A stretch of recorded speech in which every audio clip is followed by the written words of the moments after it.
Shalom, selamat berjumpa kepada Opa dan Oma, segenap jemaat GKI Ngagel ataupun dimanapun saja berada.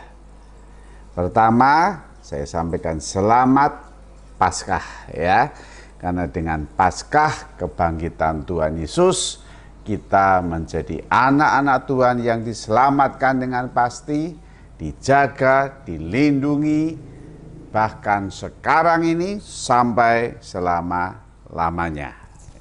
Sebelum kita membaca firman Tuhan dan mencoba mengerti firman Tuhan, mari kita mohon pimpinan Tuhan untuk menolong kita mengerti dengan baik. Mari kita berdoa. Tuhan, terima kasih karena Engkau hidup, Engkau bangkit.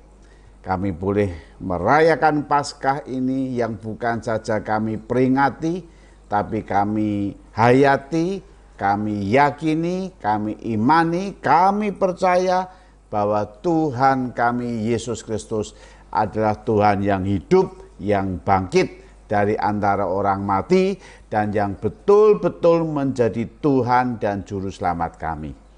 Berfirmanlah Tuhan, kami akan membaca firman-Mu dan merenungkannya. Dalam nama Tuhan Yesus kami bersyukur. Amin. Ia tidak di sini. Ya, Oma-oma, itulah catatan firman Tuhan di dalam Matius 28 ayat 1 hingga yang ke-6. Saya bacakan. Ya, demikian firman Tuhan. Setelah hari Sabat lewat, menjelang menyingsingnya fajar pada hari pertama minggu itu, pergilah Maria Magdalena dan Maria yang lain menengok kubur itu. Maka terjadilah gempa bumi yang hebat, sebab seorang malaikat Tuhan turun dari langit dan datang ke batu itu dan menggulingkannya, lalu duduk di atasnya, di atas batu itu. Wajahnya bagaikan kilat dan pakaiannya putih bagaikan salju, dan penjaga-penjaga itu gentar ketakutan dan menjadi seperti orang-orang mati karena takutnya, ya. Akan tetapi malaikat itu berkata kepada perempuan-perempuan itu, "Janganlah kamu takut, sebab aku tahu kamu mencari Yesus yang disalibkan itu.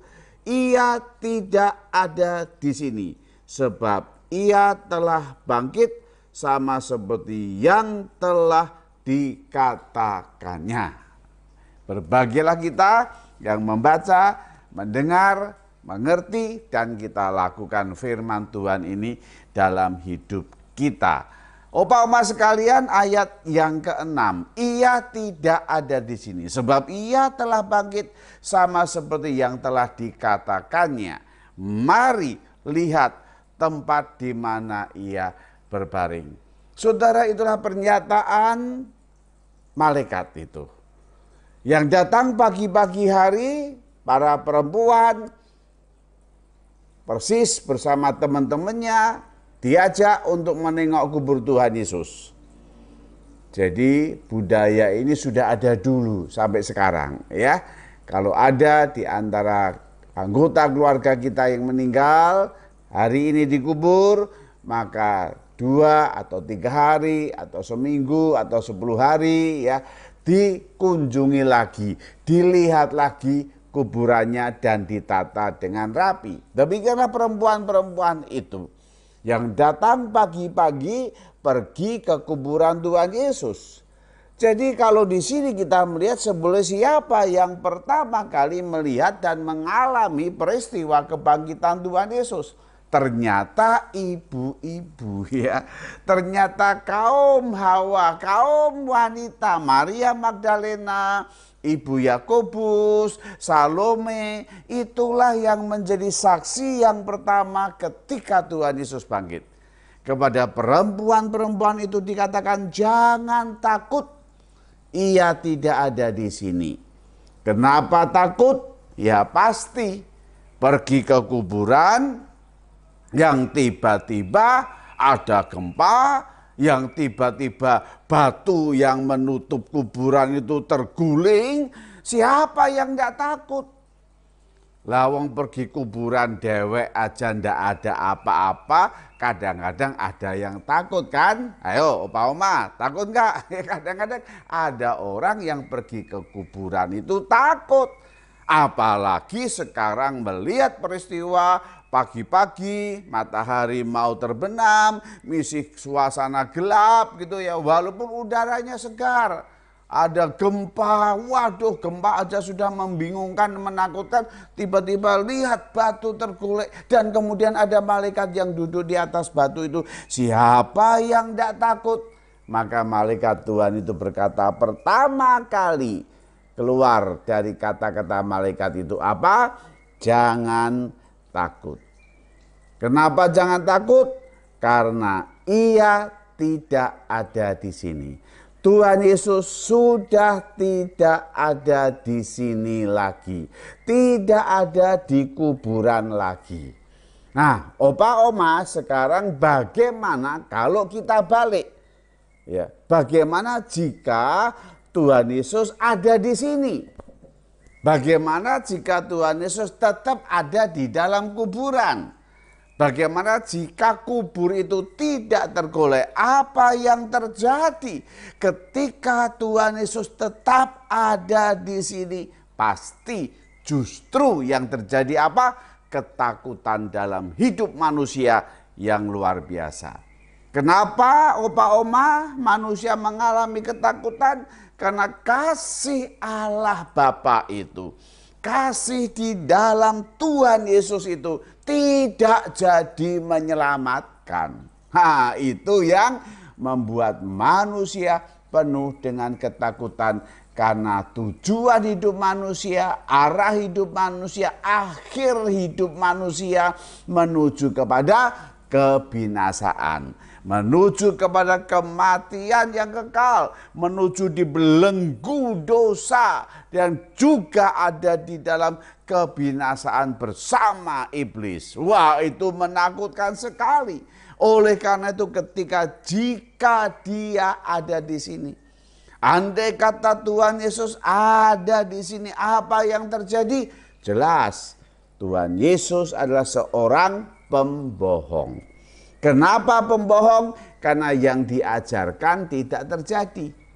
Dia berkali-kali mengatakan bahwa anak manusia akan menderita, akan disalibkan, akan mati, pada hari yang ketiga akan bangkit kembali, dan ternyata tidak bangkit. Nah, berarti apa? Berarti omong kosong, berarti pembohong. Dan dia, Tuhan Yesus, tidak bisa menjadi juru selamat. Oleh karena itu malaikat Tuhan berkata apa? Jangan takut. Kenapa jangan takut? Karena ia tidak ada di sini. Ya, ia tidak ada di sini. Ia sudah hidup, ia sudah bangkit, ia tidak ada di dalam kuburan karena memang tempat tinggalnya tidak di kuburan. Dia hidup kembali dengan kebangkitan Tuhan Yesus. Dia mengubah hidup manusia dari kebinasaan menjadi keselamatan. Ya Opa-opa ya, percayakan apa? Kebangkitan Tuhan Yesus mengubah hidup manusia dari yang binasa, dari yang mati kekal menjadi selamat, memiliki hidup yang kekal di dalam Tuhan Yesus. Karena itulah yang hanya dapat dikerjakan oleh Tuhan Yesus. Maka kebangkitan Tuhan Yesus adalah bukti bahwa Allah betul-betul sudah menyelamatkan semua orang yang percaya kepadanya. Kebangkitan Tuhan Yesus menyatakan, membuktikan betul-betul bahwa Allah itulah yang menyelamatkan manusia melalui penebusan Tuhan Yesus. Tuhan Yesus sudah menderita, Tuhan Yesus sudah disalibkan, Tuhan Yesus sudah mati, Tuhan Yesus sudah turun dalam kerajaan maut dan membinasakan iblis, dan dibuktikan dengan kebangkitan Tuhan Yesus yang hidup kembali. Maka dialah satu-satunya Tuhan yang betul-betul menyelamatkan kita. Maka opa oma dengan kebangkitan Tuhan Yesus itu juga membuktikan bahwa apa yang diajarkan Tuhan Yesus adalah kebenaran. Kebenaran yang sesungguhnya, kebenaran yang datang dari Allah. Kebenaran yang sesungguhnya bukan buatan manusia. Kebenaran yang sesungguhnya bukan doktrin yang dibuat oleh manusia. Kebenaran yang sesungguhnya adalah dibuktikan di dalam Alkitab yang adalah firman Allah. Jadi kebenaran yang sesungguhnya, kebenaran yang datang daripada Allah. Oleh karena itu kebangkitan Tuhan Yesus membuat kita semua orang-orang yang percaya kepadanya menjalani hidup yang baru. Nah, betul opa oma? Opa oma percaya kepada Tuhan Yesus. Begitu percaya kepada Tuhan Yesus, maka opa oma hidupnya sudah diubah oleh Tuhan Yesus. Menjalani hidup yang baru. Apa itu hidup yang baru? Hidup yang berjalan dengan janji Tuhan.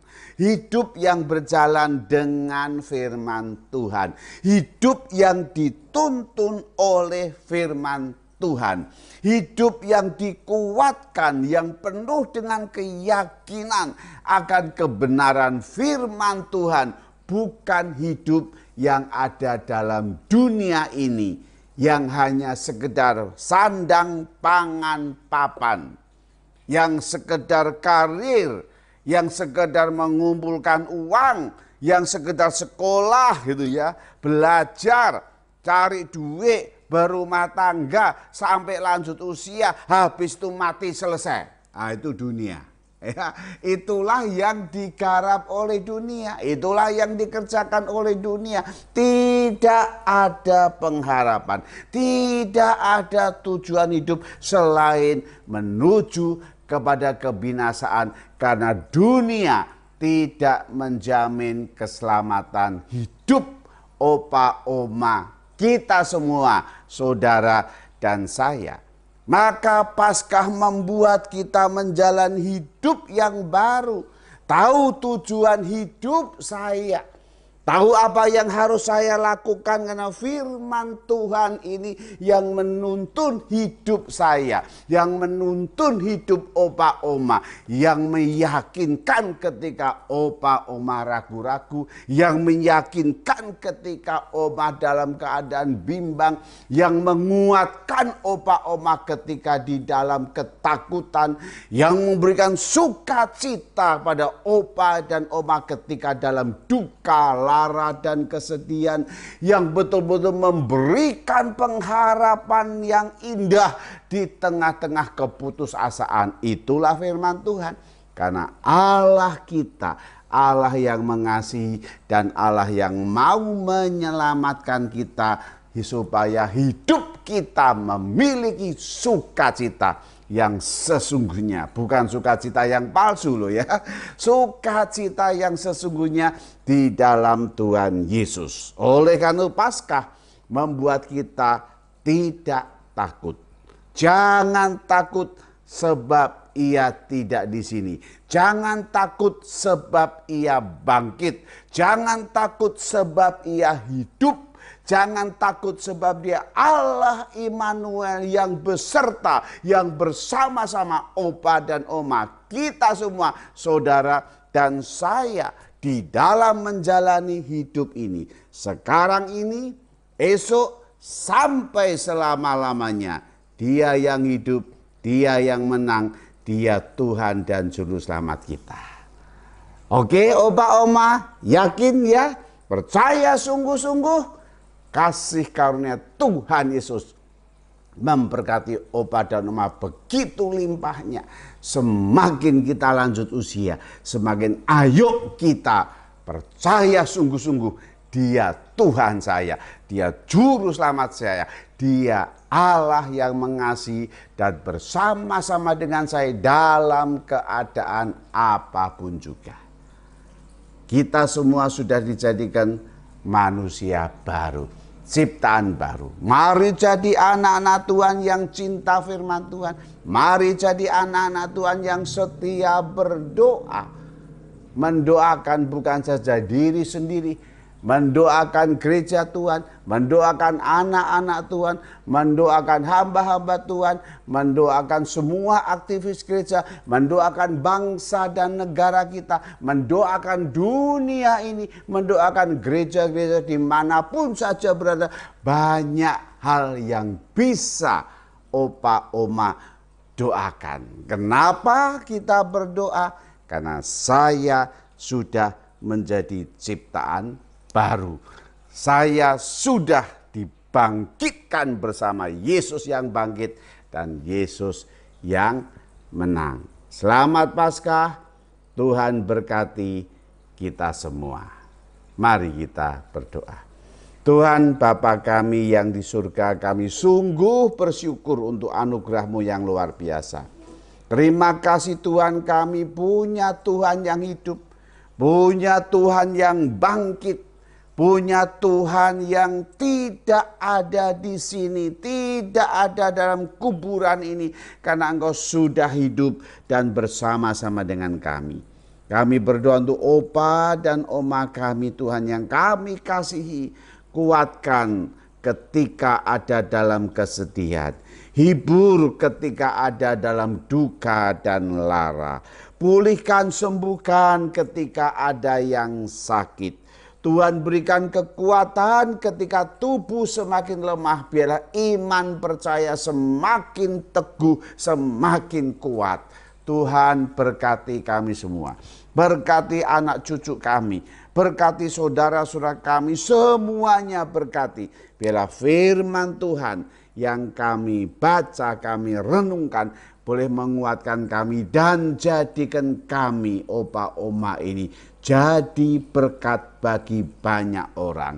Berkat di dalam rumah tangga kami, berkat di dalam gereja kami, berkat dengan siapapun. Terima kasih, terpujilah Engkau ya Tuhan. Dalam nama Tuhan Yesus kami berdoa. Amin. Shalom, Tuhan berkati. Sampai ketemu dalam pembelajaran firman Tuhan yang akan datang. Amin.